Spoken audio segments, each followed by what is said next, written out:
Ensemble, vivons le bonheur d'Algérie. Ensemble, apprécions les couleurs d'Algérie.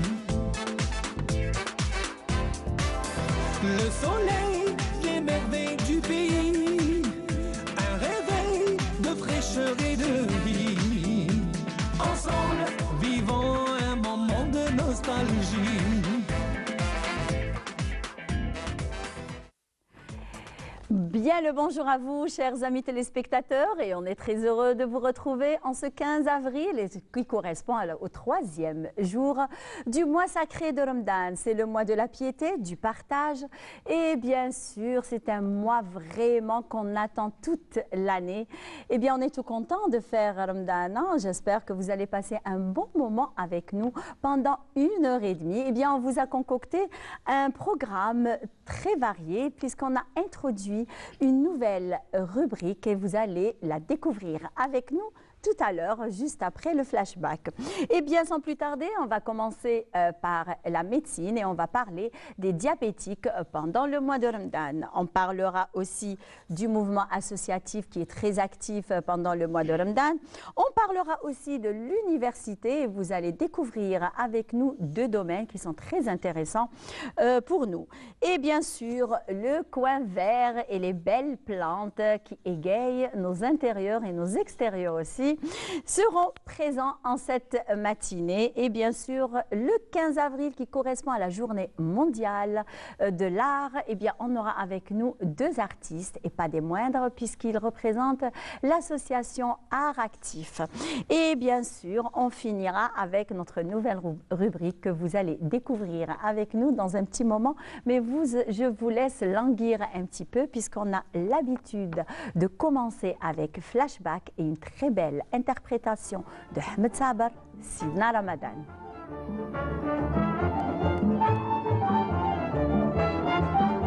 عليك نغني يا رمضان والقلب مهني بشهر الإيمان. عليك نغني يا رمضان والقلب مهني بشهر الإيمان.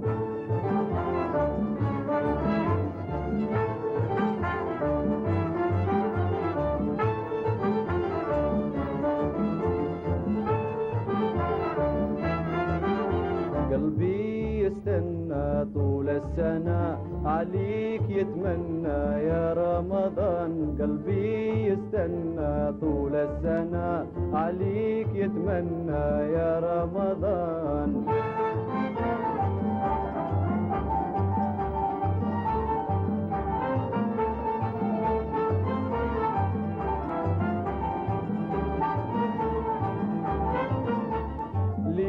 في شهرك يا محلاها صبر لي قلبي ما يعود حزين. ليلة في شهرك يا محلاها صبر لي قلبي ما يعود حزين. لوقات سعيدة ما ننساها أيامك زهرة ومسعودين. ليلة في شهرك يا محلاها صبر لي قلبي ما يعود حزين. لوقات سعيدة ما ننساها أيامك زهرة ومسعودين. جماعة الأحباب والصدق معاها جماعة الأحباب والصدق معاها. عليك نغني يا رمضان والقلب مهني. عليك نغني يا رمضان وقلبي مهني بشهر الإيمان.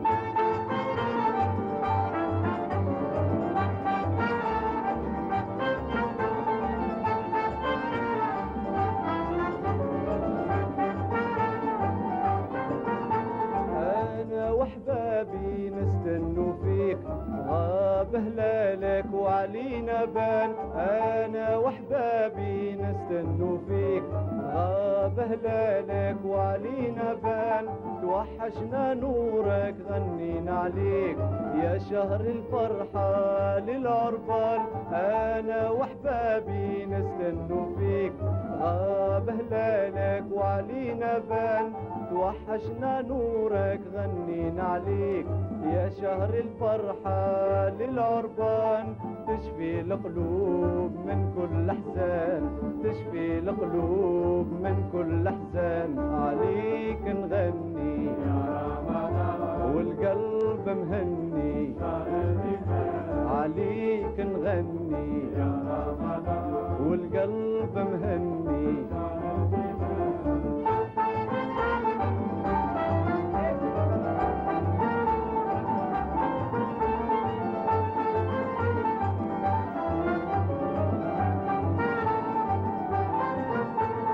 مفروض علينا وشحال محبوب حلي المحبة وسط الجيران مفروض علينا وشحال محبوب حلي المحبة وسط الجيران يا رب العالي يمحي الذنوب واللي في غبينا يرجع فرحان مفروض علينا وشحال محبوب حلي المحبة وسط الجيران يا رب العالي يمحي الذنوب واللي في غبينا يرجع فرحان أهلي وأحبابي وكل صدقان أهلي وأحبابي وكل صدقان عليك نغني والقلب مهني عليك نغني والقلب مهني عليك نغني يا رمضان. Eh bien صحة رمضانكم بالصحة والهنا إن شاء الله ويدخل علينا بالخير ونصوموا bien إن شاء الله ونكونوا bien jusqu'à ce qu'on passe un mois. Alors, sans plus tarder, alors je vous ai annoncé une nouvelle rubrique en ce mois sacré de Ramadan, c'est la rubrique culinaire. Ça va vous intéresser, messieurs et mesdames, les deux quand même. Hein.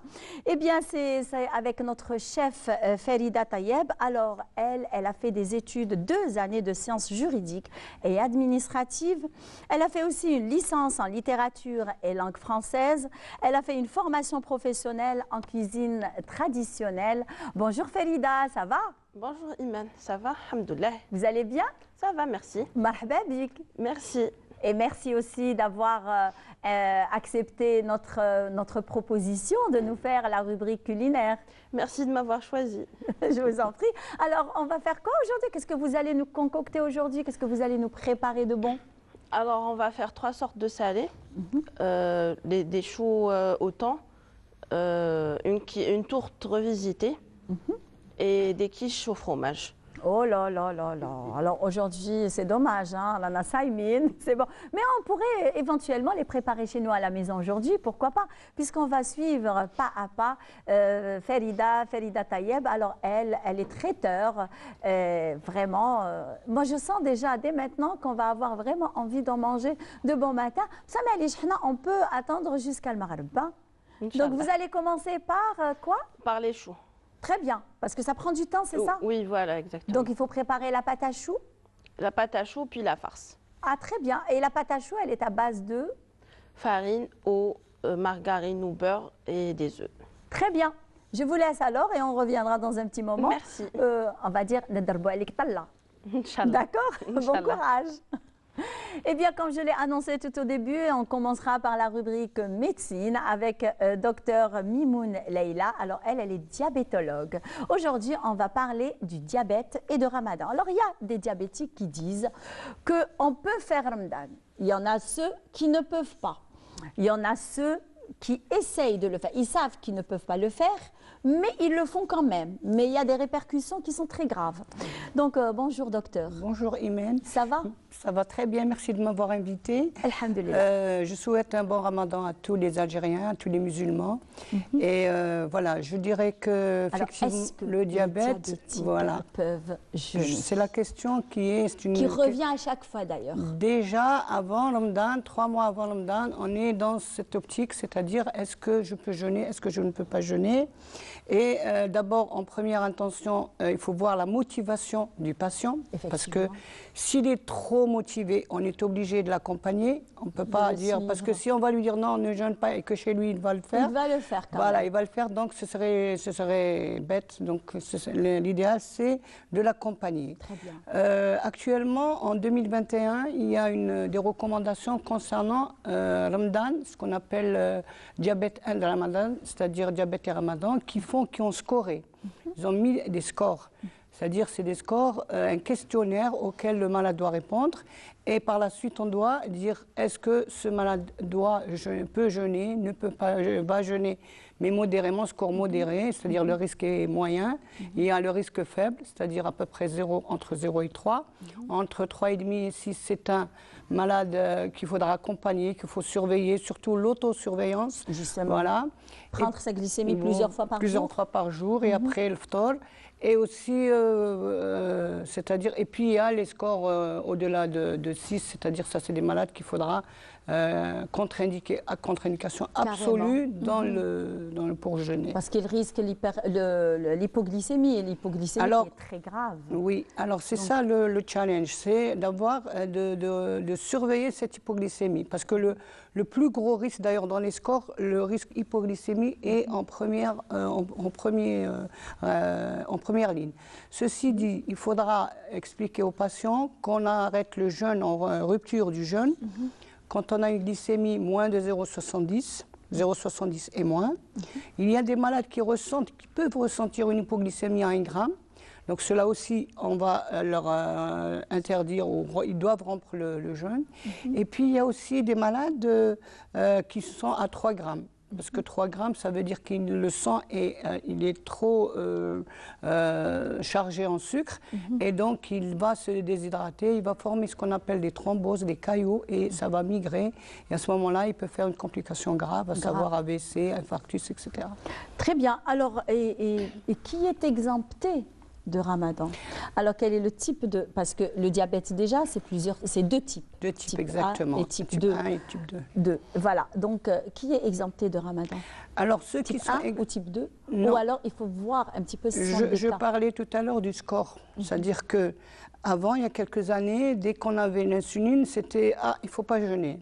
Effectivement. Donc, je précise que ce qu'on dit là, il faut toujours que le patient doit se rapprocher de son médecin traitant. Effectivement. Ça, c'est la première condition. Donc, ça ne veut rien dire qu'on soit insulinodépendant ou non. Ou non. Quand c'est des types 1 purs, c'est-à-dire qu'ils font de l'acétone, etc., voilà. ceux-là, ils sont contre-indication absolue. J'allais justement arriver à l'acétone. L'acétone, d'ailleurs, il faut leur expliquer qu'est-ce que l'acétone et dans quel cas le diabétique peut avoir l'acétone.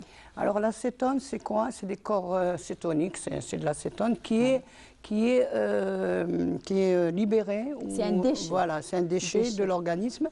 Lorsque, par exemple, si le glucose n'arrive pas à l'organisme par défaut d'insuline, ou bien par excès infection, excès alimentaire, etc., donc le sucre n'arrive pas à l'organisme, ce qui fait que l'organisme va puiser dans ses réserves, dans ses acides gras. Et ces acides gras, ils vont se transformer en corps cétoniques. C'est très dangereux parce qu'ils entraînent... d'ailleurs dans les urines. Oui, c'est dans les urines, ça se fait dans les urines. Voilà. Et il faudrait justement que le malade, parce que c'est une complication qui va entraîner ce qu'on appelle le coma acidocétosique. Exactement. Voilà.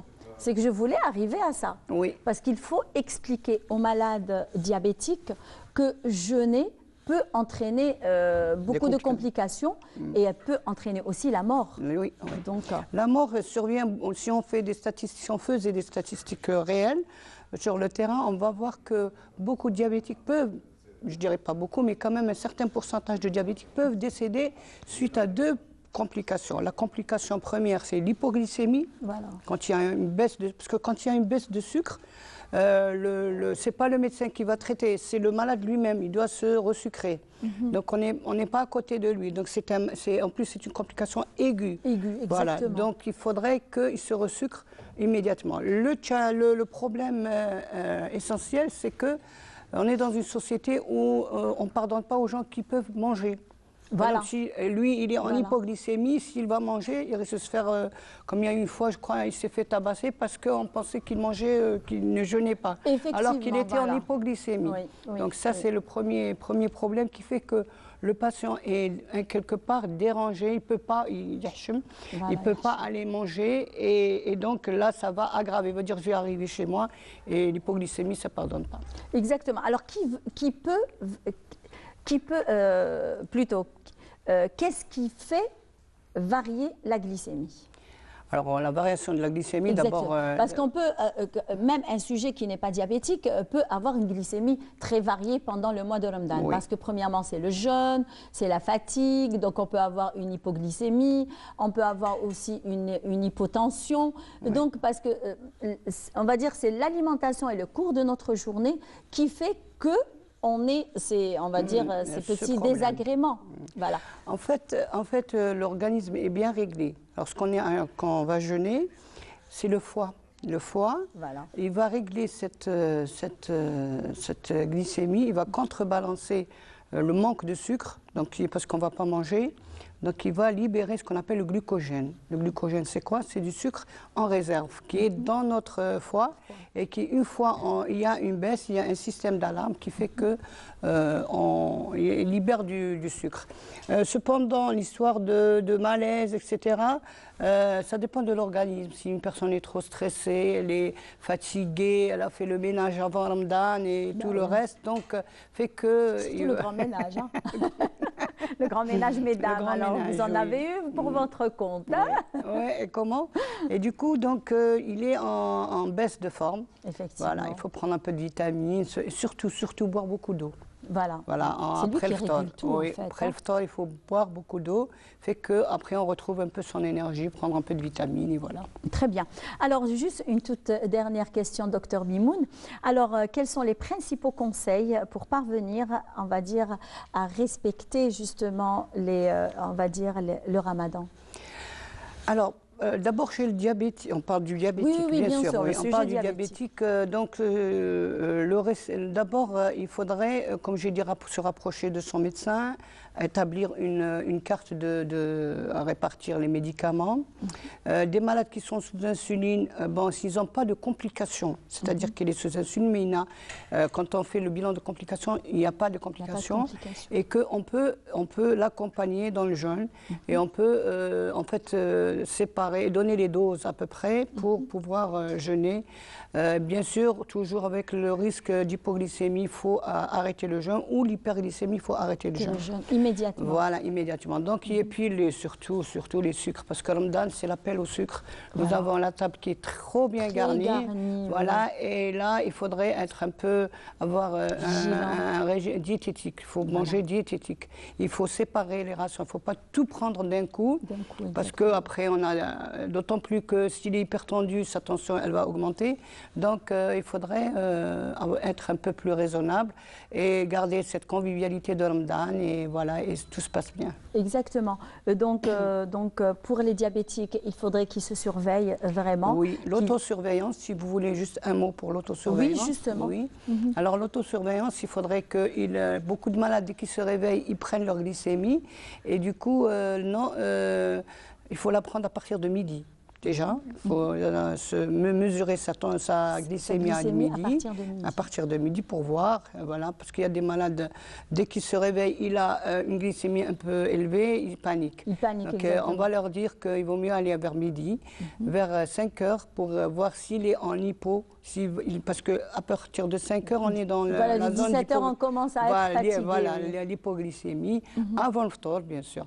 Je dis tout, et puis, 2 heures après le ftar, il faut prendre sa glycémie, et avant le ftar, pour savoir ce qu'il peut manger. Si le sucre est bas, il faut qu'il mange un peu mieux.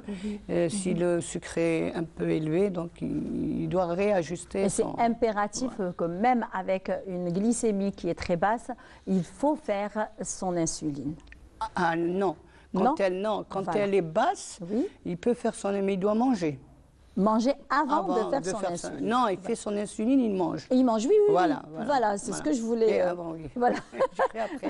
Voilà, c'est ce que je voulais arriver à ça. Oui. Justement, il faut faire son insuline parce qu'il y a des malades, quand ils voient un petit peu leur glycémie, elle est à 0,40, à 0,45, à 0,50, donc ils se disent, tiens, je ne fais pas d'insuline, je mange et après on verra. Et non, à 0,40, il est quand même en hypoglycémie. Effectivement. Donc là, on ne discute pas, il ne fait pas son insuline, il mange. Très bien, d'accord. Par contre, s'il est par exemple aux alentours de 1 gramme 20, 30, il peut faire son insuline et manger. Voilà. Très bien. Merci beaucoup, C'est moi. docteur Mimoun. C'est Eh ben, moi. ce fut Merci, un plaisir Imen. et merci Avec aussi Sahra. de nous avoir éclairé sur quelques questions. Alors, Merci. attention pour vous les diabétiques, il ne faut pas jeûner quand on dit, il ne faut pas jeûner, il ne faut pas jeûner et puis c'est tout. Voilà. Voilà, pour D'autant- conserver votre santé. D'autant plus que les IMA, ils ont orienté les patients vers leur médecin. Ça, c'est bien. Exactement. C'est une bonne Surtout, chose, oui. Bien sûr, Oui. il faut y aller consulter, il faut y aller voir son médecin pour la glycémie glyquée, la glycémie aussi journalière et voilà, et tout ira bien. Donc, ça haram d'ankom d'ailleurs. Alors, sans plus tarder, on va y aller vers le côté associatif, le côté de la piété, le côté, on va dire, du partage aussi en ce mois sacré de Ramadan et c'est ça la mission primaire des associations. Alors, on a pris comme exemple le coup fin de Ramadan de l'association Kafil Yatim et sujet signé par notre journaliste de la production Omar Khaldi et on se retrouve juste après.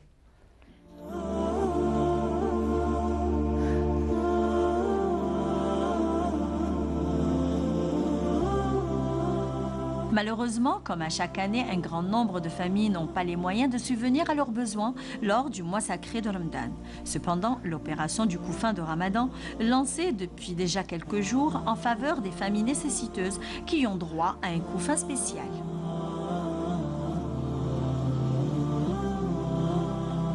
في هذا الشهر المبارك يعني نحن مع بداية شهر رمضان يعني تعتبر هذه القفة الأولى يعني وكالعادة ولو أن يعني جمعية كفيل اليتيم يعني هي جمعية القفة هذه يعني لنا يعني كل شهر ليس بالضرورة في رمضان ولكن كما نجتهد للعبادة في هذا الشهر نجتهد أكثر للقفة يعني نديروا قفتين في هذا الشهر يعني على الأقل الأرامل والأيتام يعني يحسوا أنهم يعني يمروا هذا رمضان من الناحية المادية يكونوا مرتاحين بإذنه سبحانه وتعالى.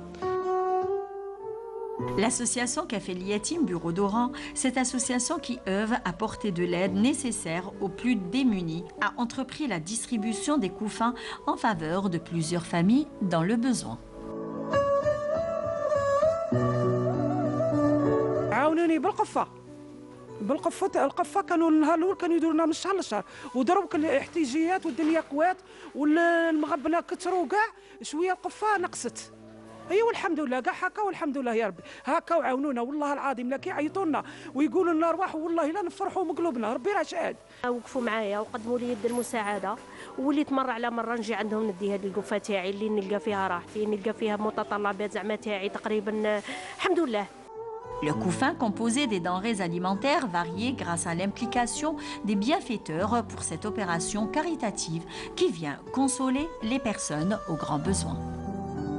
نقول لهم جماعة الخير إن شاء الله يدخل عليكم بالصحة والستر إن شاء الله يرفع هذا البلاء وإن شاء الله اليد اليمنى تمتد أكثر للخير هذا ما نقول إن شاء الله اليد اليمنى تمد أكثر للخير هذا ما نقول لهم إن شاء الله يا ربي.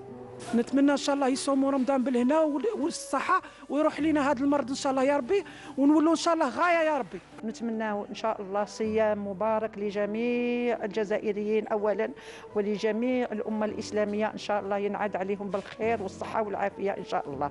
بمناسبه حلول شهر رمضان نقول لهم رمضان مبارك عليكم وعلى الشعب الجزائري الكل وربي يحفظهم ويعطيهم الخير ان شاء الله وان شاء الله نطلب من اليد اللي تكون عندها بزاف يعني كي نقولوا بخير عليها انها هي اللي تقدم المساعده لهذه الجمعيه باش هما يقدروا يساعدونا. Eh bien, on rappelle aussi à nos chers amis téléspectateurs que Coral Peinture est notre sponsor officiel. Et sans plus tarder, eh bien, le plateau associatif qui est présent avec nous. Alors, avec la présidente de l'association Les Aigles Blancs, Madame Fatima Reyh, bonjour. Bonjour. Merci d'avoir accepté notre invitation et toujours aussi active d'ailleurs. Hein. On essaie de faire du mieux qu'on peut. Hein.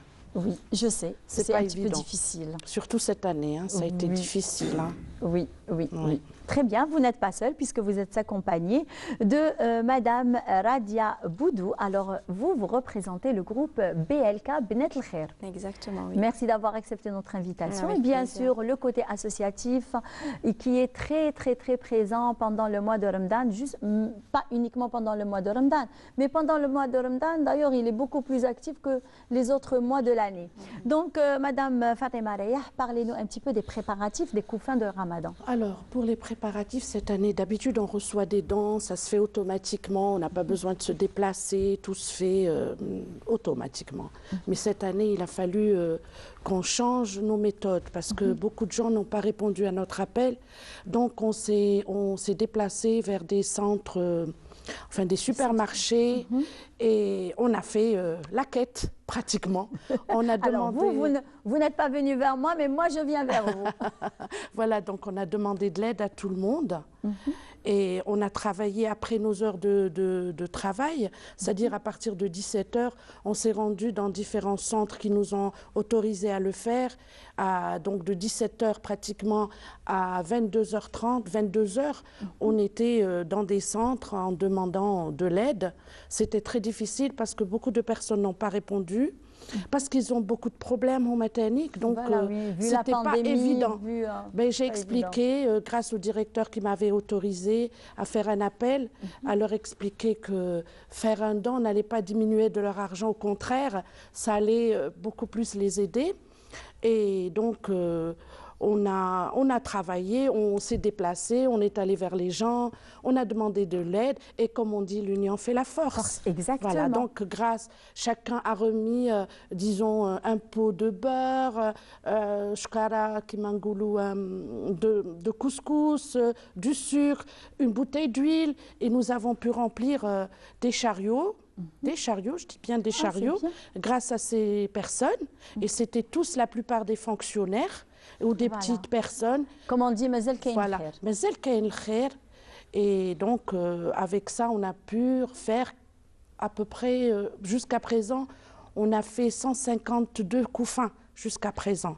Et puis, on a demandé de l'aide à nos amis. Et parfois, on appelle les BLK nous appellent, on s'entraide entre nous, parce que c'est ça la force des associations, c'est s'entraider entre eux. Ce n'est pas chacun tirer pour soi et savoir qui fait le meilleur. Non, c'est pas ça le but. Le but, c'est de donner un maximum à tout le monde et d'aider un maximum. Donc on a commencé par les couffins.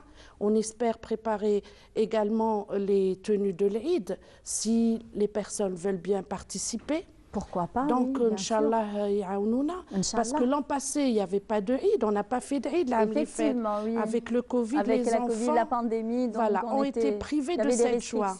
Ils ont été privés de cette joie. Cette année, j'espère que Rabbi Hadi Saadna, il va nous aider pour pouvoir rendre des enfants heureux. C'est quand même important. Effectivement, Inch'Allah ya Rabbi. Alors là, je m'adresse à vous qui représentez le groupe des BLK, Bnat Khair, qui sont très actifs d'ailleurs pendant toute l'année. Mais pendant le mois de Ramadan, alors vous activez encore plus, comme d'ailleurs les aigles blancs. On vient de le préciser, Madame Fatima Rayah, cette année, c'était une année spéciale. Avec le confinement et la conjoncture économique actuelle, on n'a pas reçu assez de dons. Mais oui, on a fait tout notre possible pour faire l'appel. C'est à travers Facebook, faire l'appel à travers Facebook et aussi les restaurants. Cette année, on a pu faire 180 couffins à travers des femmes, des hommes aussi, sur Facebook. Et aussi, on a eu des repas chauds pour les SDF. Ah, c'est bien. Et les pauvres malheureux aussi, avec des restaurants. Donc, vous sortez avec eux, c'est ça? Exactement, oui. D'accord. Ben, c'est bien. Hein?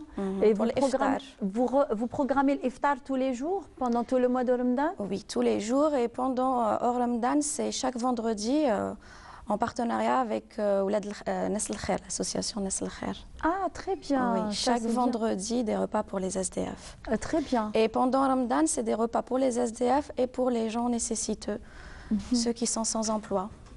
Eh oui, eh oui, parce qu'ils n'ont pas de rentrée, ils n'ont pas comment subvenir aux besoins justement de leur famille, donc ce n'est pas du tout évident. Alors, et quelles sont les difficultés que vous avez rencontrées pendant la préparation justement des couffins de Ramadan? Les difficultés, c'est d'avoir les moyens de les acheter et de pouvoir remplir ce dont on avait besoin. Et même si on les a, c'est la logistique aussi. Après, exactement. comment faire pour les dur. J'allais arriver, J'allais arriver justement. Vous avez envie de pleurer, mais non, vraiment pas pour pleurer. Écoutez, j'ai piqué une crise de larmes dans le centre commercial où j'étais, parce qu'à un certain moment, il y a une personne qui est venue nous interdire de faire des appels et demander de l'aide, d'inciter les gens à nous aider. Et moi, je ne comprenais pas comment cette dame pouvait nous demander cela. Ça nous avait bloqués et on sentait qu'on n'était pas aidés. Au contraire, c'était à eux de nous aider. Alors, une personne est venue dire non, vous ne parlez à personne, vous ne demandez rien à personne, vous vous asseyez. J'ai dit, mais moi, je ne suis pas une poupée. Pourquoi je vais m'asseoir? Je ne suis pas venue pour m'asseoir. Je suis venue pour demander de l'aide. Si vous m'interdisez de demander de l'aide, comment je vais remplir mes couffins? Comment je vais faire pour aider les gens? C'est pas possible quand même. C'est à vous de dire aux gens qu'on est là pour aider ceux qui n'ont pas eu la chance d'avoir notre chance, d'avoir une table garnie. Moi, je ne peux pas manger le soir en sachant qu'il y a des enfants ou des parents ou des hommes. Et il y en a.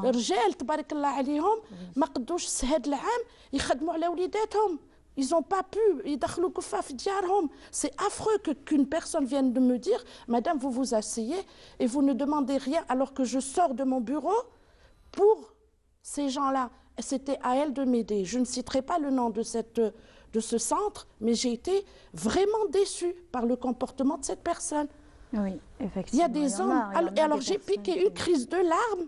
C'était incroyable. J'avais l'impression que vous aviez envie de pleurer et je vous ai arrêté, donc ça va. J'avais l'impression qu'on m'interdisait de faire du bien. J'avais l'impression qu'on m'interdisait de faire du bien et je ne trouve pas ça normal dans notre pays parce que nous sommes quand même, l'Algérie est un pays généreux. On a aidé tout le monde. L'associatif et le caritatif, c'est toujours un plus pour eux. C'est toujours pour les gens qui ont du temps ou bien... Ils ne font pas assez d'efforts pour faire l'associatif. On peut avoir son emploi, son travail et faire de l'associatif aussi. Effectivement. Alors, d'ailleurs, vous, toutes les deux, d'ailleurs, la présidente des Aigles Blancs, et justement, vous activez justement avec les BLK, c'est que vous n'êtes pas uniquement dans le mouvement associatif, parce que vous avez des, on va dire, voilà, vous avez votre vie professionnelle qui est à côté. Donc, mais vous êtes venu aussi pour une mission bien précise, c'est de nous parler du centre, justement, ouvert fraîchement des BLK. Alors, est-ce que vous pouvez nous en dire un peu plus? Alors, BLK Enfance, c'est un centre qui a été créé récemment, il y a quelques mois. Il a pour but de prendre en charge les enfants en difficulté et les autistes, les hyperactifs, les trisomiques et tout enfant présentant une pathologie psychologique, mentale ou physique. On a dans notre centre des volontaires psychologues, orthophonistes et médecins, pédiatres. Et l'objectif, c'est d'aider ces parents-là, les enfants aussi, pour les intégrer et accompagner, surtout les parents aussi, parce que les parents sont perdus. Et c'est des parents de familles diminuées. On ne peut pas prendre en charge tout le monde parce que la prise en charge sera à prix symbolique. Et puis les aider, les prendre en charge afin de les intégrer dans un milieu scolaire ou professionnel et assurer un avenir pour ces enfants. Et vous les prenez en charge à partir de quel âge? 2 ans, 3 ans. 2 ans, 3 ans, jusqu'à leur scolarité. Exactement, oui. Très bien. Vous avez un personnel, bien sûr... Pour l'instant, c'est des volontaires. Ah, ce sont des volontaires. Ben oui, puisque c'est un centre bénévole. Dieu sait qu'on en a besoin. Oui. Dieu sait qu'on a besoin. Vous aussi, d'ailleurs, vous êtes dans l'enfance, vous êtes directrice d'une crèche. Exactement, j'ai eu des enfants dans ce... Ce qui est malheureux, c'est que les parents font un déni. Exactement. Et donc, ils n'aident pas l'enfant. Et c'est affreux. J'ai eu des enfants dans ma crèche, d'ailleurs dernièrement, et j'ai dit aux parents, l'enfant a un problème, il faut essayer de trouver... Non, mon enfant n'a rien du tout, c'est pratiquement moi qui avais le problème. Il n'accepte pas. C'est très dur pour eux d'accepter, c'est très dur, mais ils ne rendent pas service à l'enfant. Effectivement. Ils ne rendent pas du tout service à l'enfant. C'est pour ça, dans le centre, il y a la prise en charge des enfants. Justement, et aussi l'accompagnement des parents. Voilà, j'allais arriver à l'accompagnement des parents. Des thérapies pour les parents. On a avec nous une coach et va prendre en charge les parents. Ce n'est pas que l'enfant. Pour avoir un travail complet, c'est les parents et les enfants. Parce que les parents aussi doivent travailler avec leurs enfants. Effectivement, oui. Moi, je pense que on a à commencer par les parents déjà, parce que des fois, c'est le milieu familial aussi dans lequel ils évoluent, où par exemple la mère, il y a la grand-mère, etc. Il y a les tantes tout autour, etc. Donc il se dit, bon, la maman, elle se dit non, radi. C'est affreux. C'est affreux, parce que plus tôt ils prennent conscience de ce problème, plus de chance à l'enfant de s'en sortir. Et c'est ce que les parents ne comprennent pas. Et je vous assure que quand on leur dit, Madame, l'enfant a un problème, voilà ce qu'il a fait et pendant le cours, voilà ce qu'il a fait, il faudrait l'emmener chez un psychologue. Alors ils se fâchent, ils enlèvent l'enfant. Comme une attaque pour eux. Ils enlèvent carrément l'enfant de... Ils se disent qu'emmener un enfant chez un psychologue, pour eux, il est fou. Alors ça n'a rien à voir avec ça. Non, du tout. Plus tôt on détecte ce qui se passe, plus vite on arrive à régler le problème de l'enfant et le sortir de cette situation. Moins vite on l'accepte et l'enfant est... L'exposition des écrans et la technologie, le nombre des enfants en difficulté... Ah oui, il faut enlever tout ça.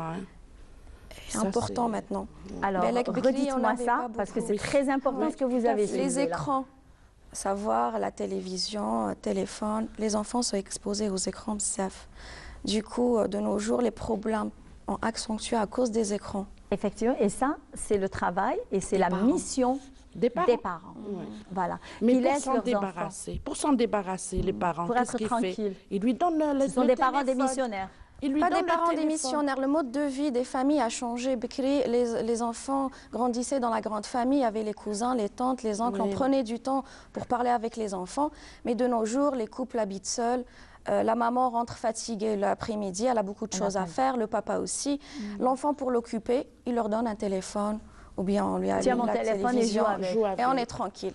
Mais là, ils sont en train de détruire un enfant. Exactement. Parce qu'il n'évolue pas normalement.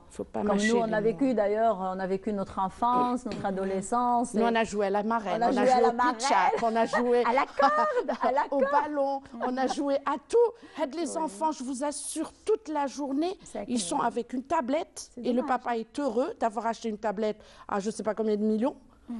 Et le donne à l'enfant, au lieu de l'emmener au jardin. Alors qu'avec un jeu, un Scrabble, avec, ou alors des... Pitchak. Pitchak Taberi. La marraine. La marraine. On va revenir. Prendre du temps avec son enfant, discuter avec lui. Exactement. Le faire mettre avec d'autres enfants. L'insertion sociale aussi est importante. Effectivement. Voilà, effectivement. Merci, mesdames. Ce fut un plaisir et bon courage. Merci. Et on vous enverra quand même on va dire nos journalistes pour faire des reportages chez vous, dans votre crèche, parce que je sais que vous assurez même des cours de musique et de danse pour les enfants. La musique, elle fait partie pratiquement du programme. Chaque jour, on a Mademoiselle Noël, à qui je fais un gros coucou, que j'adore. Elle est professeure de violon. Depuis l'âge à 3 ans, on commence le violon à la crèche. Très bien. À partir de 3 ans, il y a le violon jusqu'à ce qu'il aille à l'école. Après l'école, il continue à venir et c'est formidable. On a violon, piano, danse classique. Voilà. Et les enfants sont heureux. Eh bien, on viendra. J'aurais dû ramener mes enfants avec moi. Oui, voilà, c'est beaucoup mieux qu'on a pour égayer un petit peu, on va dire, notre studio et l'ambiance de Ramadan, c'est les enfants. Oui, tout Très bien. Merci les BLK, c'est un plaisir. Eh bien, on va vous recevoir dans quelques temps pour parler du centre justement des BLK. On parlera beaucoup mieux. D'accord. Et on vous enverra une équipe aussi. Inch'Allah. Merci. Alors, sans plus tarder, on va y aller voir un très bon sujet d'ailleurs qui a été réalisé par notre journaliste de la production Souad Benatia. Alors, c'était à l'occasion de la sortie du premier ouvrage de Cheikh Hussein Belkout. Alors, on le rappelle aussi qu'il est directeur de la grande mosquée du joyau architectural Abdelhamid Ibn Bedis et on se retrouve juste après. Un nom, un livre. Hussein Belkout, directeur du joyau architectural La Grande Mosquée d'Oran, Abdelhamid Ibn Bedis, a édité son premier ouvrage intitulé وتزودوا من الهدى والفرقان. في الحقيقة هذه الدروس كما هو عنوانها من وتزودوا من الهدى والفرقان هي كلها نصائح في أصلها واردة عن الحبيب محمد صلى الله عليه وسلم، ووقفات مع بعض الآيات القرآنية التي هي عنوان حياة المؤمن. فدستورنا كتاب الله عز وجل وسنة رسوله. Un ouvrage qui nous embarque dans un voyage spirituel devant une assistance pour une cérémonie de taille, devant dédicace en présence du directeur du journal El Jumhuriya, des docteurs d'État, des chercheurs et journalistes. الحمد لله أنا كان عندي شرف كبير إني أنا من بين خاوتي سكنت هنا في وهران معاه، وتسمى عرفت وحسيت ولمست هذاك الكلام تاع الناس والافتخار تاع الناس اني انا ابنه. كتاب يضاف للرصيد الديني اولا، وخاصة ونحن على أبواب شهر رمضان المعظم، يمكن أننا بحاجة أكثر إلى هذه النفحات الدينية، إلى هذه الفتاوى التي تخرج من قلب الإنسان الجزائري حتى نكون في مستوى التطلعات، وخاصة أن المكتبة الجزائرية والمكتبة الدينية على وجه الخصوص هي بحاجة إلى أقلام جزائرية.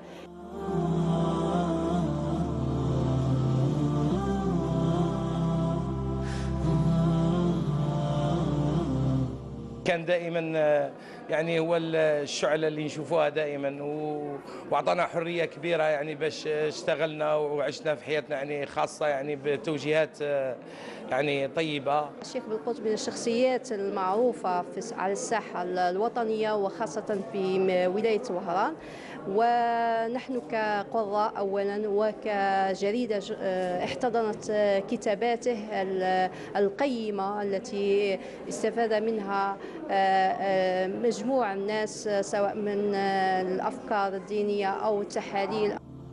Un ouvrage qui évoque les bases de notre religion, l'islam, ainsi que les piliers et les devoirs que tout musulman doit appliquer. Eh bien, le Bonjour d'Algérie est sponsorisé par les peintures chorales et sans plus tarder, eh bien, nous allons parler des langues et du lectorat en Algérie, eh bien, avec la présence de Madame Warda Badache. Alors vous, vous êtes enseignante à l'université Oran 2. Bonjour. Bonjour Iman. Ça va? Ça va très bien, Marhaba. merci. Marhaba bik. Pas trop stressé, ça va? Non, pas du tout, ça va. Bien oui, puisque vous n'êtes pas seule, vous êtes accompagnée avec Monsieur Brixi Abdeslam. Bonjour. Bonjour madame, Ça merci va? pour l'invitation. Je vous en prie. Vous êtes professeur justement, vous aussi, à l'université. Exactement. Très bien. Alors, parlez-nous de la création du Centre d'enseignement des langues étrangères. Très bien. On a rompu à la tradition. On va commencer par les hommes aujourd'hui. D'accord, il n'y a pas de souci. Ça va, allez, très bien. Ça ne me dérange pas du tout. Ça fait partie de l'égalité. Hein. Exactement, voilà. Bon, le Centre d'enseignement intensif des langues de l'université Oran 2 a été créé en janvier 2020. Et puis à partir de rien du tout. C'est-à-dire qu'on n'avait rien, on avait 2 salles, une chaise, et puis petit à petit, on est arrivé maintenant à avoir 5 salles pour assurer des cours en plusieurs langues, en anglais bien sûr, en français, en allemand, en espagnol et en turc. Très bien. Vous avez intégré le turc, justement qui est tendance hein, ces dernières années. Oui, le turc a été proposé, puis les gens sont venus. Et pas de surprise parce que je dois dire que les langues sont très demandées. J'ai été vraiment étonné. Au niveau de la ville d'Oran, la ville d'Oran a 3 centres, parce qu'il y a 3 universités. Ah, très bien. Et c'est le bébé des centres des langues étrangères au niveau de la ville d'Oran. Il y a une affluence importante et la priorité, l'ordre de priorité est bien sûr l'anglais, le français. Et pourtant, la première langue qui est classée dans le monde, ce n'est pas l'anglais. Oui, à notre grande surprise. Oui, madame. Vous savez, il y a des raisons historiques du placement de la langue, ça c'est clair. Oui. Et Je vous laisse le soin d'ailleurs de nous dire quelle est la langue qui est placée, qui est au top 1, on va dire. Oui, au top 1, c'est dans tous les pays, c'est l'anglais. c'est l'anglais parce que c'est une langue qui est utilisée pour faire des recherches, etc. Mais pour le classement, c'est pas l'anglais. Le classement, ce n'est pas l'anglais. Le classement, si vous parlez de densité, de l'utilisation de la langue, c'est l'espagnol. Voilà. C'est un facteur de nombre. ¿Por qué es la lengua Pourquoi? Parce que la mejor del mundo. Nous avons justement. Ça va, ça va. Très bien, ça sonne bien. Quoique je ne suis pas hispanisant, mais ça sonne très bien. Ah, très bien. Il y a une bonne prononciation. Si vous voulez perfectionner votre espagnol, effectivement, j'aimerais bien perfectionner mon espagnol. Voilà. Nous avons d'excellents enseignants. Très bien. Le côté enseignant. Je pense qu'il faut arrêter de dire nos jeunes. J'ai une équipe d'enseignants qui est très dynamique. La plupart, c'est des jeunes qui sont jetés dans un chantier et qui se débrouillent. Et là, je voulais vraiment remercier tous ces enseignants qui font plusieurs centres en même temps. C'est des kilomètres qu'ils font par jour et ils viennent, ils sont frais. Et puis, je ne demande jamais comment enseigner telle ou telle personne. C'est les échos des apprenants qui sont très positifs. Effectivement, donc on revient justement à cette journée qui a été organisée par l'université. Est-ce que vous pouvez nous en dire un peu plus sur cette journée? Oui, vous savez, en période de création de tout projet, il y a beaucoup d'investissements internes. On n'est pas tellement sorti, on s'est occupé du côté matériel, d'assurer les locaux, etc. Et à ce propos, je dois remercier Monsieur le recteur, depuis le 8 septembre, qui suit de très près et qui accompagne de très près ce projet qui maintenant qui n'est plus un projet. Et votre question, s'il vous plaît? Oui, cette journée, la journée que vous avez... Alors, maintenant, sur le plan qualité, vous savez, quand vous avez 3 enseignants ou 3 enseignants en allemand, 8 enseignants en anglais, il faudrait une certaine coordination. Le rôle le plus important de tout enseignant, c'est de faire parler ses étudiants. Moi, personnellement, je pense à cela. C'est le premier facteur qu'il faut développer. J'ai 8 étudiants, chacun a sa petite méthode, sa personnalité. L'enseignement, c'est avant tout l'enseignement des langues et en général, c'est avant tout la personnalité qui domine et qui donne un modèle ou une référence pour parler une langue. Et c'est pour ça que nous avons pensé à consolider cette équipe pour toutes les langues. Et la journée... D'ailleurs, les langues étrangères, c'est une ouverture vers le monde. Oui, vous savez, d'abord, il faudrait qu'on soit sûr de soi et de dire, voilà, c'est un projet qui est une réalité. Nous avons les moyens humains et matériels. Et maintenant, on peut dire que nous sommes en train de dispenser les langues pour cette ouverture. Parce que surtout, Monsieur Brixi, j'espère que vous allez être de mon avis, d'ailleurs, même vous, Madame Badache. Donc, c'est l'apprentissage des langues étrangères à Oran, c'est devenu très important et primordial, puisque nous sommes à la veille des Jeux méditerranéens 2022. Exactement. Voilà. Justement, vous savez, une langue étrangère, c'est une pratique. Apprendre une langue, c'est la pratiquer. Si je ne la pratique pas, je ne m'en souviens pas. Malgré mes meilleures notes que je peux recevoir. Donc on peut la pratiquer d'ailleurs avec l'oral. Est-ce que justement. Voilà, c'est primordial. L'oral est très important dans l'apprentissage d'une langue. Oui. Maintenant, je dois ouvrir cette parenthèse parce que je tiens à le dire. L'oral dans l'enseignement primaire, secondaire et tout n'existe pratiquement pas. Justement. L'évaluation de l'oral n'existe pas chez nos enfants. On est en train de leur dispenser une langue écrite avec toutes les difficultés que pose l'écriture pour nos enfants, parce que de l'arabe au français et au caractère latin, c'est pas évident. Maintenant, si au niveau du centre, on ne met pas l'accent sur le parler, et le parler, c'est facile. Derrière moi, il y a un tableau, je fais participer mes apprenants en disant « décrivez ce tableau ». Vous allez apprendre les couleurs, les formes, les mesures qui existent au niveau d'une salle. Très bien. Alors, des langues étrangères, vers vous, Madame Badache Warda. Donc, on le rappelle que vous êtes enseignante à l'Université d'Oran 2. Alors, parlez-nous de la rencontre. qu'il y a eu lieu d'ailleurs la semaine dernière. Le 11 avril, le dimanche 11 avril, à l'université d'Oran, Mohamed Ben Hamed II, à Belgaïd. Voilà. Eh ben, concernant le lectorat. Concernant la problématique du lectorat entre la conviction et la croyance. C'était l'intitulé de notre rencontre scientifique. Eh ben, c'était à l'occasion du 16 avril, la journée du savoir. Donc on a opté d'ailleurs, qui correspond à demain, d'ailleurs. Voilà, justement. Demain. Mais on l'a précédé pour une semaine. Et c'était justement la problématique qui est une problématique, on l'a considérée comme étant une problématique très importante. Et il s'agit donc de l'importance de lectorat dans la société algérienne et surtout dans le milieu universitaire chez les étudiants.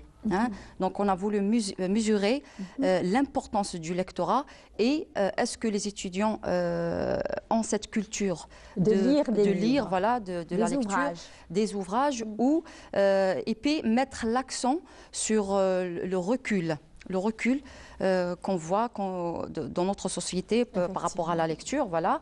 Et surtout, je répète, le milieu des étudiants à l'université. Et donc, cette rencontre elle a été organisée justement par notre laboratoire de recherche intitulé Philosophie, Sciences et Développement en Algérie, sous la direction de Madame Mhamdi Riyahi Rachida, que je salue. Bonjour. Voilà, bonjour, que je salue. Et bon, avant de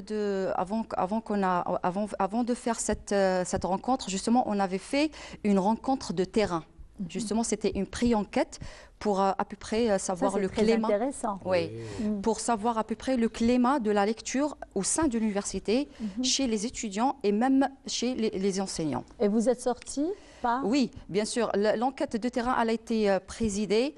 Bon, je tiens d'abord à mentionner que cette recherche elle a été faite dans le cadre de notre nouveau projet de recherche du laboratoire, intitulé, c'est une collection intitulée La société demande et l'université répond. J'allais arriver après sur cette question. Je tiens quand même à le mentionner. Très important. Parce que c'est notre nouveau projet de recherche au sein du laboratoire, toujours sous la direction de Mme Mhamdi Riyahi Rachida.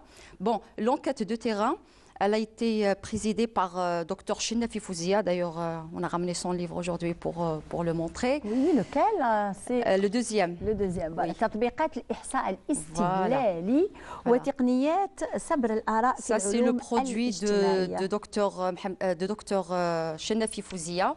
Voilà. Oui. Donc, notre réalisatrice Aïcha Talhaoui, j'espère qu'elle va donc zoomer j'ai dit l'enquête de terrain, elle est très importante justement pour justement parler de cette problématique. Bon, sur le plan méthodologique, on va dire que notre enquête était d'ailleurs présidée par Dr Chennafi Fouzia et Dr Meriwa Hafida aussi. Hein. Donc l'enquête de terrain, pourquoi? C'est pour avoir ce constat. Ce constat chez les étudiants, on a utilisé un questionnaire qui a plusieurs questions pour savoir combien de fois les étudiants ils vont à la bibliothèque, quel type d'ouvrage. Et vous êtes sorti par quel résultat finalement? Eh ben, le résultat, justement, il y a un très faible. Un très faible... Ils ont laissé tomber la lecture. Ouais, ils ont laissé tomber la lecture. Et puis, notre questionnement principal, c'est justement c'est entre le livre électronique et le livre imprimé. Justement, il y a cette concurrence entre les deux livres. On a l'impression que les étudiants, ils ont tendance beaucoup plus à regarder ces livres électroniques. Donc, et vous, en tant que professeur, alors bien sûr, je m'adresse à M. Brixi et à vous, Madame Badache. Oui. Alors, vous êtes pour le livre électronique ou le livre, on va dire, imprimé? Madame, en général, il s'agit d'un certain pourcentage et d'un équilibre entre les deux. Effectivement. Je ne peux pas exclure ce qui est livre papier et inclure pratiquement le e-book à 100%. Voilà. Et dans l'apprentissage des langues, c'est la même chose. Oui. C'est la même chose. On a discuté de ça au niveau de cette journée d'études, madame, et il y a plusieurs avis. C'est clair que l'élément humain dans la dispense d'une langue étrangère est nécessaire.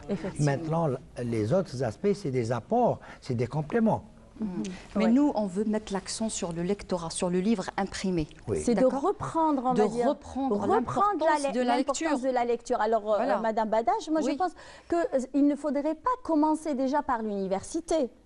Il faudrait commencer par le primaire. C'est ce que je vais, justement, je vais rajouter. Dans les années 70, 80, les enseignants d'antan, c'est qu'ils exigeaient à leurs élèves qui étaient petits, qui avaient...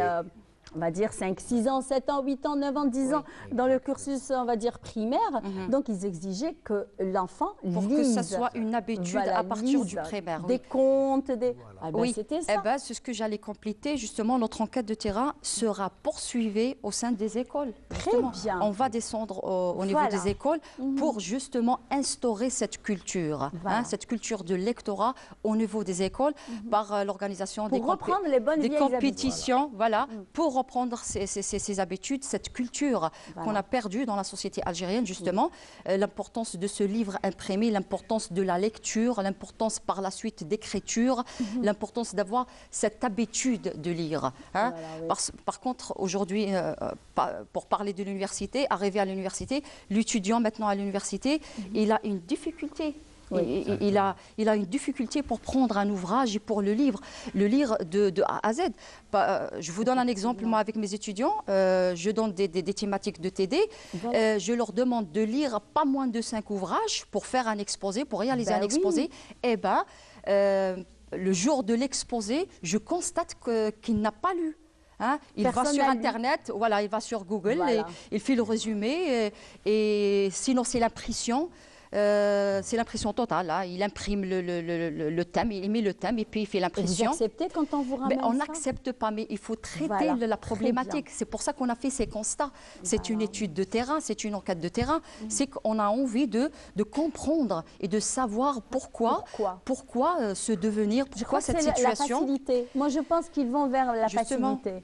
Oui, tout le monde cherche la facilité, donc il se dit pourquoi je vais me tracasser la tête à lire ces 5... Ça devient une habitude. Il faudrait qu'ils reprennent les bonnes habitudes. Donc on a perdu la culture de la lecture et on a appris une certaine habitude qui n'est pas correcte par rapport à un étudiant universitaire, surtout un étudiant en sciences sociales. Donc il est appelé de lire ce livre imprimé, de lire plusieurs livres d'ailleurs. Même quand on demande une fiche, vous savez, quand on demande une fiche de lecture pour les étudiants, parce que je demande les exposés et je demande les fiches de lecture. L'étudiant, il préfère l'exposé, tout en sachant que l'exposé, ça peut être plus compliqué parce qu'il est obligé de consulter plusieurs ouvrages. Par contre, lui, il ne choisit pas la fiche de lecture. Vous savez pourquoi? Parce qu'il est obligé à la fin de présenter la fiche de lecture, tout ce qui est présentation de l'auteur, l'idée générale du livre, donc il doit lire.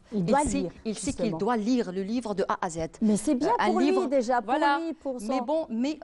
Mais on n'a pas envie de le faire, justement. C'est ça le constat. Le constat numéro 1 qu'on a constaté chez les étudiants durant toutes ces années d'enseignement, les étudiants, ils n'aiment pas lire. Madame Badache, là, c'est que ça ne concerne pas uniquement le milieu estudiantin, parce que normalement, ça commence par le milieu familial, les parents. Les parents, ils ne suivent pas leurs enfants. Qu'est-ce qu'ils font à la maison? Alors, ils les voient un petit peu connectés sur Internet, alors qu'il a un ouvrage dans son cartable. Il ne prend même pas son ouvrage. Donc, essayez un petit peu... Ça passe à côté pour que ça aide justement un petit peu le milieu. Durant notre rencontre scientifique concernant la problématique de lectorat entre la conviction et la croyance, on a traité cette question, justement. On a parlé de ça. Parce qu'il y avait 4 conférences qui ont en général, ils ont parlé de ce recul de la lecture, de l'importance de la lecture, les 4 conférenciers, tout en sachant qu'on a fait un salon de livres et on a fait aussi les 2 ateliers des étudiants. On a ramené des étudiants en doctorat, en master, et on a ramené des étudiants en première année, deuxième année, troisième année aussi, justement pour les motiver. On a créé 2 ateliers en parallèle avec la salle de conférence, avec 4 conférenciers. Donc les 2 ateliers, c'était justement pour expliquer à nos étudiants, même en doctorat et en master, plus les premières années, deuxième année, troisième année, pour leur apprendre et pour les motiver justement à l'importance de la lecture.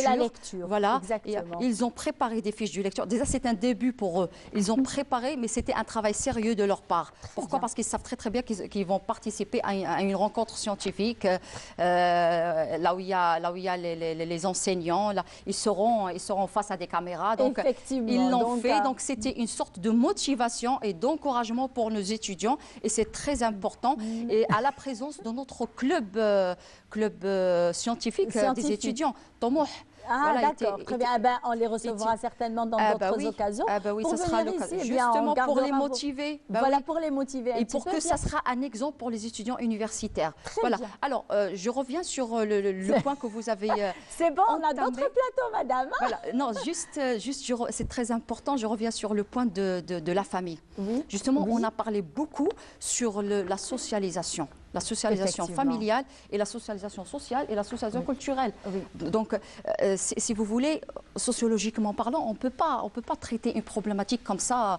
faut impliquer je ne peux les pas parents. aller au milieu universitaire pour expliquer ce qui se passe là-bas sans avoir passé par la famille, par les différentes étapes que l'individu passe par. Donc, l'individu, il passe par cette socialisation primaire qui est la socialisation des parents dans la famille. Donc, on ne peut pas continuer On fait appel à les parents, voilà, pour qu'ils instaurent cette culture de lire, pour qu'ils s'intéressent beaucoup plus à ce que font leurs enfants. Exactement. Ça, c'est très Exactement. important. Au lieu de Merci leur acheter beaucoup. des téléphones portables, On leur achète un livre. On leur achète un livre. On leur achète un C'est une livre. façon de lui inculquer une idée dans la tête pour que Merci après beaucoup. il sera un bon élément de l'université. Il pourra justement. Bravo, merci beaucoup.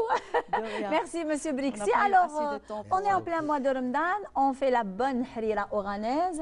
On utilise beaucoup d'épices. Oui. Hein? Alors, et quelle est l'épice la plus importante pour la harira oranaise? Allez-y. Ras el-hanout, c'est le mélange. Ben non. Ah non?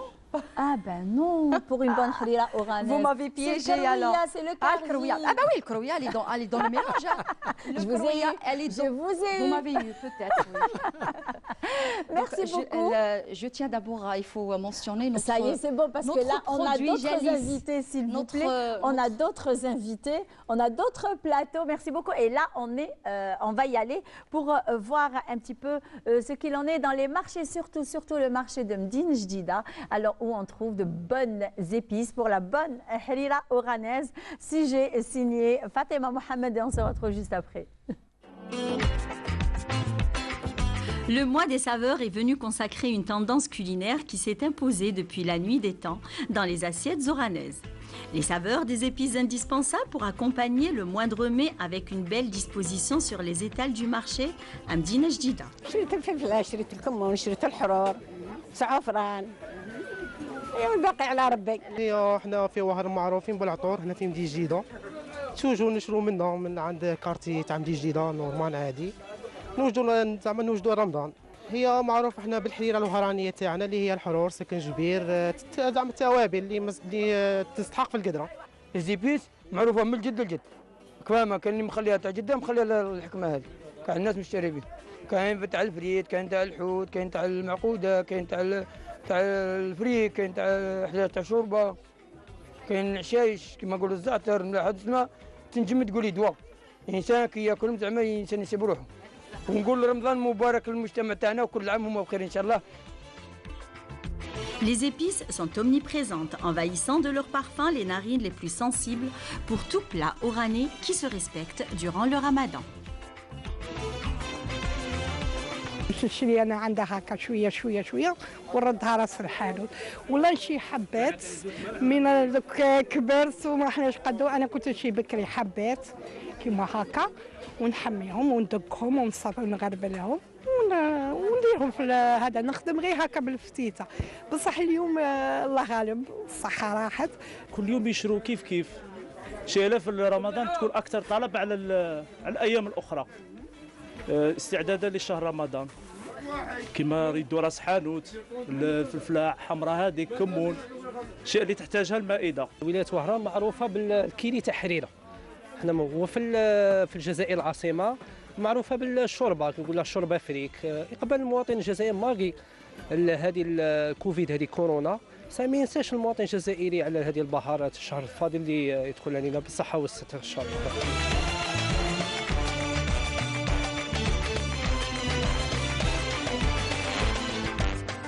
On ne peut échapper au nom évocateur de mélange d'épices propres.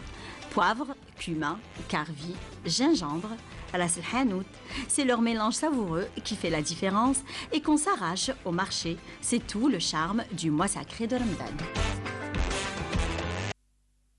Les épices, le charme du mois de Ramadan, et ben oui, pour la bonne harira, le bon muhammar orani aussi, pour la ma'kouda. Alors je ne vous dis pas tout ça, on le verra dans d'autres émissions avec notre chef Farida Tayeb, mais sans plus tarder. Je rappelle à nos chers amis téléspectateurs que le Bonjour d'Algérie est sponsorisé par les peintures Coral. Alors, on vous a promis un coin vert aujourd'hui où on peut égayer, on va dire, nos jardins, nos intérieurs aussi avec de très belles plantes. Eh bien, pour en parler et pour que la personne nous conseille, eh bien, c'est Monsieur Haman Rabah. Alors lui, il est paysagiste à la pépinière Madbar Al-Hadaïq. Bonjour. Bonjour madame. Ça va? Ça va bien. Pas trop stressé, ça va? Ça va dans l'ensemble, ça. Vous nous avez égayé, on va dire, la table Merci. du Bonjour d'Algérie aujourd'hui, Doran. Bon, Vous nous avez ramené des fleurs. c'est le minimum qu'on puisse faire. Merci. Donc, on a essayé à la hâte de cueillir quelques fleurs. Alors, vu que c'est le printemps, quelles sont les idées que vous nous proposez pour égayer un petit peu nos intérieurs, on va dire, et même nos jardins? Bon, pour l'intérieur, on peut pas attendre ce moment pour orner notre intérieur. Donc, on peut le faire toute l'année. Donc, pour les plantes d'intérieur, il y a une multitude de plantes. Donc, quelques plantes, on a un spécimen ici. D'ailleurs, justement, je vous ai, juste avant qu'on soit en direct, donc oui.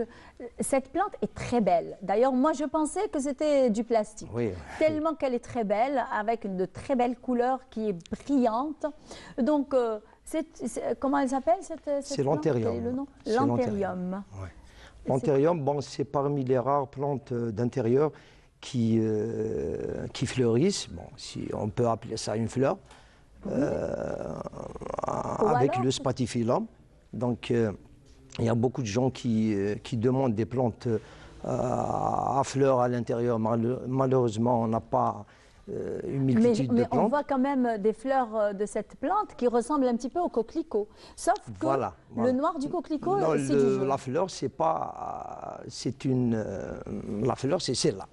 Donc ça, c'est une feuille transformée.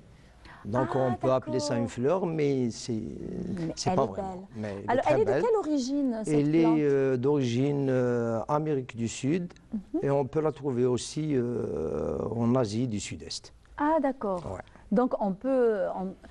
Et comment on fait pour l'entretenir? Bon, l'entretien, il faut qu'il y ait bien sûr de la lumière à l'intérieur, donc c'est primordial. Et puis, il ne faut pas arroser trop. Bon, il faut arroser une fois, deux fois par semaine. Il faut aussi mettre de temps en temps des engrais, c'est très important. Ah d'accord. Parce que le pot, c'est un milieu restreint, donc il faut toujours quand même booster un peu avec des engrais. On peut la mettre dans un autre pot un peu plus grand? Bien sûr, bien sûr. Oui. On peut la mettre dans un pot un peu plus grand et puis... Pour qu'elle puisse respirer? Bien sûr, et puis un pot quand même plus esthétique et par rapport quand même à la beauté de la fleur. Justement, oui, elle est très belle. D'ailleurs, vous nous avez ramené aussi d'autres fleurs. Voilà, on a ramené... cette très belle fleur en mauve avec du blanc, c'est ça? Je peux la voir? Oui. Non, celle-là. Celle-là? Oui. La pétunia. Voilà, c'est une plante annuelle. Ah, voilà, on peut trouver beaucoup de couleurs. Très très belle. Beaucoup de couleurs. Regardez. La pétunia, voilà. Alors dites-moi, comment on peut la planter cette fleur? Bon, c'est une plante qui se plante en semis. Donc c'est un semis, c'est un simple semis. Puis il faut faire un repiquage et voilà, donc on peut orner nos jardins, faire des massifs, on peut aussi la mettre en pot sur les balcons et elle est formidable. Alors quelles sont les différentes variétés de fleurs pendant le printemps? Bon, le printemps, c'est la saison des fleurs, donc on peut avoir des milliers, voilà, des milliers de plantes. Bon, comme ici, on a les géraniums qui fleurissent, les pétunias, on a le cinéraire. Je vais prendre tout ça, voilà. Alors désolé, mais il faut que je les prenne tous. Désolée Aïcha, notre réalisatrice. Voilà. Alors, j'ai pris toutes les fleurs. Voilà. Donc, on a des roses, on a... Voilà, cette fleur est très belle. C'est une rose. Ça, voilà, c'est une rose. Oui. C'est un polyantha, c'est un rosier polyantha. Oui. C'est une très très belle plante naine, c'est un rosier nain, mais qui présente vraiment des couleurs magnifiques. Et on peut le planter dans quelle, on va dire... Partout, on peut le planter, c'est comme le rosier, 4 saisons, toute l'année. On peut le planter dans les jardins, en pot, il s'y plaît très bien. Très bien. Très bien. Et comment entretenir justement ces fleurs? Parce que des fois, on trouve des petits insectes. Bien sûr, bien sûr. C'est le moment, surtout au printemps, il y a beaucoup d'insectes, surtout les cochenilles, les champignons aussi, le mildiou, l'oïdium. On a aussi les pucerons surtout. Donc il faut traiter. Bon, il y a des insecticides, des fongicides. Donc il faut traiter ces plantes. Elles sentent bon, hein. Voilà. C'est des plantes odorantes, oui. Il y a un senteur dans le, on va dire, on dirait citronné, non? Légèrement. Oui, légèrement citronné. Citronné. Ça sent très bon. Ah, ça sent bon. Ouais. Ben, merci beaucoup Je vous en prie, de nous madame. avoir ramené ces belles plantes, ces belles fleurs aussi qui vont égayer nos intérieurs. Hein. J'espère que vous avez marqué un petit peu le nom des fleurs que vous pouvez, on va dire, mettre dans votre intérieur, votre extérieur aussi, pour égayer un petit peu notre vie, pourquoi pas. Donc, merci beaucoup, Monsieur Hamad. Je vous en Ce prie, fut un madame. plaisir. Et bien, certainement, on aura à vous ramener dans d'autres directs sûr. pour nous ramener d'autres plantes et de parler un petit peu de ce coin vert qu'on aime bien mettre dans notre intérieur. Je serai Donc, et Sahar Ramadan aussi. Merci. Très bien. Goudimad. Alors, sans plus tarder, une belle pause musicale avec une très belle chanson interprétée par Houari Bou Abdallah. Et on se retrouve juste après.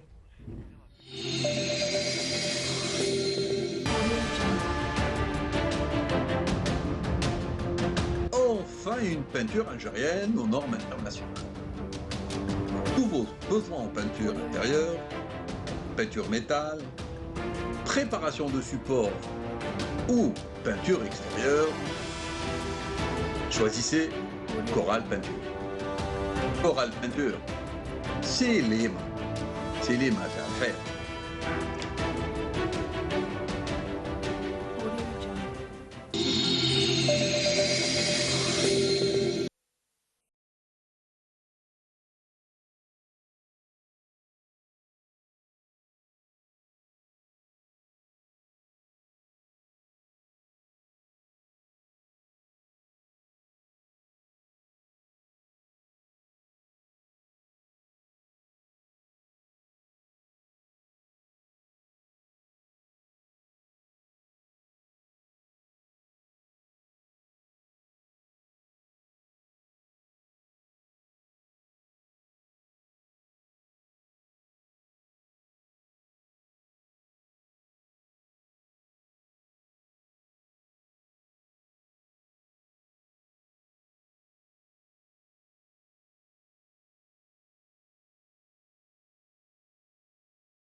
Eh bien, Coral Peinture est notre sponsor officiel et comme aujourd'hui le 15 avril correspond à la journée mondiale de l'art, eh bien on reçoit avec nous l'association Art Actif représentée par son président, Monsieur Benamara Hicham. Bonjour. Bonjour. Merci, merci pour l'invitation. Ben, je suis très contente de vous recevoir. Hein. Le plaisir est pour nous. Très bien. Alors, vous n'êtes pas seul puisque vous êtes accompagné de Monsieur Habib Abdelrahman. Alors, vous allez comprendre un petit peu c'est qui. C'est le réalisateur des 2 courts-métrages réalisés. Du deuxième. Ah, du deuxième, d'accord. Du Arsan ou oui, c'est ça. Joudour ou Arsan. Voilà. Donc, merci d'avoir accepté notre invitation. Marhaba bik. Merci. وشكركم على الدعوة هذه. Allah يسلمك. Et là, on va commencer par parler de l'association Art Actif. Alors, bon, je me présente, donc c'est Hicham Benamara, président de l'association Art Actif. Donc, l'association a été créée en 2011. Donc, elle repose sur une dynamique de jeunes, dynamique artistique. Justement, voilà. Parce qu'on y trouve le théâtre, on y trouve le cinéma, on y trouve la musique. Justement, on fait promouvoir l'art et la culture. Donc, quand je dis l'art, c'est dans toutes ses formes. Surtout musique, théâtre et cinéma, voilà. Très bien. Alors justement, aujourd'hui, vous êtes venu pour nous présenter 2 courts-métrages réalisés par Art Actif. Alors le premier, c'est le 414. Une histoire, une très belle histoire d'ailleurs. C'est un court-métrage de combien de minutes? 27 minutes. 27 minutes. Donc notre script Choukri Sari, j'espère que la bande-annonce est prête. C'est bon? Très bien, donc on y va?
On a pu voir les 2 bandes annonces des 2 courts-métrages réalisés par l'association Art Actif, eh bien le 414 et Joudour ou Arsan.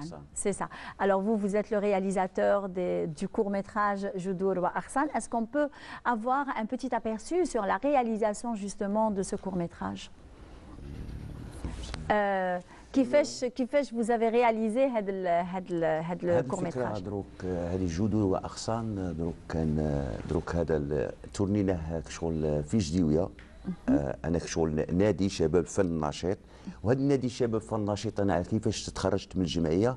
تخرجت باش نعاون لي كوميديا اللي يكونوا مبتدئين كما نقولوا الشموع اللي راهي عادك طالعه عادك يبدو وبديتها من الولايات والدوائر. بديت بالدائره تاع جديويه qui est à quelques kilomètres de Relizane d'ailleurs. Voilà, c'est la wilaya de Relizane. ولايه غليزان. بديت تما اول فيلم في النادي تاعي هو من دائره جديويه. لقيت فنانين مواهب صغار عطيتهم يد العون ورحت خدمت معاهم هذا الفيلم هذا. ونشكر عسال بوبكر اللي دعمنا زعما في دعمنا باش نخدموا هذا الفيلم هذا. ونشكر جميع اللي ساهموا فيه وكاع لي كوميديا. Et ça vous a pris combien de temps pour réaliser? 15 دقيقة. فيه 15 دقيقة بس أنت شحال قعدت فيه باش وجدت قعدت نهار. En un jour, vous avez pu faire كملت le معاه. court-métrage. ونشكر هشام بن عمارة الأستاذ اللي خدم الموسيقى اللي جاكم سمعتوا موسيقى في الجذور وأغصان و 414. Oui. الشكر على الموسيقى اللي خدمها في لي فيلم في جوج. Très bien. Alors, Monsieur Benamara, l'importance de la musique dans les films, en général, que ce soit court ou long métrage. C'est vraiment très très important. Comment vous faites justement la composition de la musique? Comment on fait? Alors, d'abord, il y a le film. Il faut qu'on soit vraiment, c'est-à-dire dans le bain du film. Il faut qu'on le comprenne très très bien. Parce qu'en fait, à travers la musique, on exprime vraiment toutes les scènes, tout ce qui se passe dans les scènes. C'est-à-dire scène par scène, tu vois? Voilà, donc... Avec la musique, tu vois? C'est vraiment très précis, et seconde par seconde, voilà. Voilà. Puisque la musique c'est un langage, alors on exprime tout ce qui se passe dans le film, on essaye de faire passer le message du film à travers la musique, voilà. Très bien, donc on va vous recevoir dans d'autres occasions, Inch'Allah, pourquoi pas. Donc moi je ne peux pas m'empêcher d'aller voir ce qui se passe en cuisine. Hein. Alors je peux y aller, Aïcha Talhaoui, alors je demande bien sûr la permission de notre réalisatrice. Très bien, parce que sinon je ne pourrais pas y aller. Hein. Donc voilà, donc j'y vais, moi, vers Farida Tayeb, rebonjour. Oh là là là là là là, les bons mets, les bons salés que vous nous avez préparés. Yatik saha. Allah yselmek, merci. Ah là là, le felfla, bien sûr, oranaise. La salade de felfla oranaise. Très bien. Alors, on va commencer bien sûr par les choux. Alors là, les choux salés. Alors, on a l'habitude de voir des choux sucrés, mais pas des choux salés. Alors, et là, comment vous nous avez... vous avez modifié un petit... Bon, on les a modifiés, ça fait longtemps, vous allez me dire. Hein. Oui. Donc, et comment qu'est-ce que vous avez mis à l'intérieur? Alors, j'ai mis des œufs, du thon et de la mayonnaise. Très bien, donc on peut le consommer en entrée, c'est ça? En entrée, oui. À la place de la salade ou alors en... Non, à la place des bourrecs plutôt. Des bourrecs plutôt, avec la bonne harira, oui. J'espère que je ne me suis pas trompée tout à l'heure quand j'ai dit que le secret de la harira oranaise, c'est le carvi. Le carvi. Oui, bien sûr. Très bien, donc vous voyez, je suis un petit peu calée en cuisine. Hein. Très bien, alors et vous nous avez fait aussi des quiches? À la viande hachée. À la viande avec hachée. du fromage. Très bien. Et ça prend combien de temps pour faire déjà ces quiches? Une demi-heure. Une demi-heure, grand maximum? Grand maximum, oui. On peut d'ailleurs les consommer avec de la salade, avec surtout voilà, avec de la salade, sinon harira ou shorba. Très bien. En entrée aussi, on amuse-bouche. Alors là, je vais vous donner je vais vous poser une toute petite question. Oui. Et je pense même que les téléspectateurs et téléspectatrices sont vraiment curieuses de connaître le secret du fond de tarte qu'on utilise pour les quiches. Alors pour la quiche, aujourd'hui, on a utilisé de la pâte feuilletée. C'est plus rapide, c'est plus léger et ça se consomme beaucoup plus que la pâte sablée. Ah d'accord. Voilà. Très bien. Et même quand ça se réchauffe, c'est plus bon. Exactement. Voilà. Oui. Donc après, il y a la pâte salée qu'on peut utiliser aussi pour les quiches. Est-ce que vous pouvez nous donner une toute petite recette de pâte? Oui, bien sûr. Ah ben voilà, au moins, elle partage son expérience avec grand plaisir même. Très bien. Alors 250 g de farine. 250 g de farine, mesdames, messieurs. 125 g de beurre. 125 g de beurre. Alors marquez, hein, avec un stylo et une feuille. Hein. Donc, une pincée de sel. Une pincée de sel. Un jaune d'œuf. Un jaune d'œuf. Et une cuillère à soupe d'eau fraîche. C'est très important. D'eau fraîche? Oui, il faut qu'elle soit fraîche. Très bien, d'accord. Pour qu'on puisse bien ramasser la pâte. Voilà. Très bien. Donc on fait sabler la farine avec la margarine ou le beurre. Oui. On rajoute le sel. Oui. Ensuite, on rajoute le jaune. C'est avec le jaune qu'on va ramasser la pâte. La pâte, d'accord. Voilà. Ah, c'est pour ça, c'est ça le secret de des bonnes quiches, des bonnes pâtes, on va dire. Voilà. Très bien. Donc, c'est bon, j'espère que vous avez marqué vous aussi. Hein. Et on finit par la cuillère d'eau fraîche. Oui. On laisse reposer 1 heure au minimum. Ah, très bien. Après, on étale et c'est prêt à l'emploi. Oui, voilà. Alors, est-ce que vous pouvez nous donner l'astuce de garder les fonds de tarte bien faits? Parce que généralement, quand on étale la pâte, on les met dans les moules. Donc, à l'intérieur, alors après, ça fond un petit peu et puis le dessin ne reste plus le même. Alors, il faut laisser, c'est très important, il faut laisser la pâte se reposer. Le repos de la pâte est impératif. Oui, est très important. Si ça ne repose pas automatiquement, ça va descendre sur les bords. Les bords, effectivement. Et la deuxième astuce, c'est qu'il faut remplir les fonds de tarte avec des haricots, des lentilles. Ah, voilà, pour maintenir un petit peu la pour forme. que ça tienne. Alors, je vais revenir vers vous. Déjà, on a eu, quand même, vous avez eu un cursus universitaire très varié, parce que du droit vers la langue française. Oui. Ensuite, et là, on vous retrouve derrière des fourneaux. Est-ce que c'est la passion qui a pris le dessus de Exactement, c'est la passion qui a... voilà. Vous êtes passionnée de cuisine? Depuis mon jeune âge. Ah, d'accord. Depuis vraiment toute petite, 4 ans, 5 ans. Ah, 4 ans, 5 ans. Alors, qu'est-ce que vous avez fait comme plat, le premier plat de votre... Le premier plat, c'était des œufs. Des œufs, bah oui. Voilà, des œufs. Ou alors des frites. Les frites bien après. Alors, moi, quand j'étais petite, le premier plat que j'ai préparé toute seule, comme une grande, c'était, je pense, à l'âge de 10 ans, ma mère, elle m'a demandé d'éplucher les pommes de terre et de faire le mhammar bil batata. D'accord. J'avais commencé par ça. Par ça. Donc, et là, vous nous avez... Alors, la salade de felfla, est-ce qu'on peut la mettre ici pour que... J'ai pas encore fini la déco. Ah, d'accord. Alors, on finit la déco? Oui, bien sûr. Très bien, on finit. Alors, vous allez... Qu'est-ce qu'on rajoute? On rajoute juste... je trouve pas le couteau. Les couteaux, le couteau. Peut-être ici, non? Non, pas ici. Alors, je trouve pas le couteau. On trouve pas le couteau. Bon. Ah ben voilà, c'est bon, on a trouvé le couteau. Voilà. Alors, généralement, il y a des personnes qui rajoutent des herbes de Provence aussi dans la pâte. Dans la pâte, on peut aromatiser avec ce qu'on veut, avec des herbes, avec du paprika, avec du piment. Après ça reste très bien au choix de la personne. D'accord. Et vous n'avez pas utilisé de béchamel ici, non? Non, ici, alors, du fromage blanc. On a mis de la crème fraîche, épaisse, qu'on mixe à 0% ou alors c'est la normale? Non, la normale. La normale. On rajoute un carré de fromage. Oui. Du fromage râpé. Alors, on a du gouda et du fromage rouge. Après, pour les fromages, chacun son goût. Son goût et chacun ce qu'il a sous la main déjà. Sous la main, exactement. On peut le faire uniquement avec du fromage fondu. Ah, très bien. Voilà. D'accord, ok. Et bon, là, on a mis de la viande hachée, donc j'ai fait revenir de la viande hachée avec des oignons, un peu de sel et un peu de poivre, c'est tout. Très bien, donc on peut d'ailleurs remplacer la viande hachée par tout ce qui est, on va dire, peut-être des épinards, du poulet, des pommes de terre. Exactement. Après, chacun son goût, des petits pois. Un assortiment de légumes aussi. Voilà. Carotte. Moi, j'adore la carotte. La carotte, oui. Donc, sinon, on peut les laisser uniquement avec du fromage. C'est aussi bon que... Effectivement, avec la crème fromage. Voilà. C'est ça du poisson aussi. Ah, très bien. Alors, on met de la crème fraîche, un petit peu. des œufs, de la moutarde, sel, poivre. Après, pour les aromates, on peut aromatiser comme on veut. Très bien. Voilà. D'accord. Très bien. Donc, la semaine prochaine, on aura...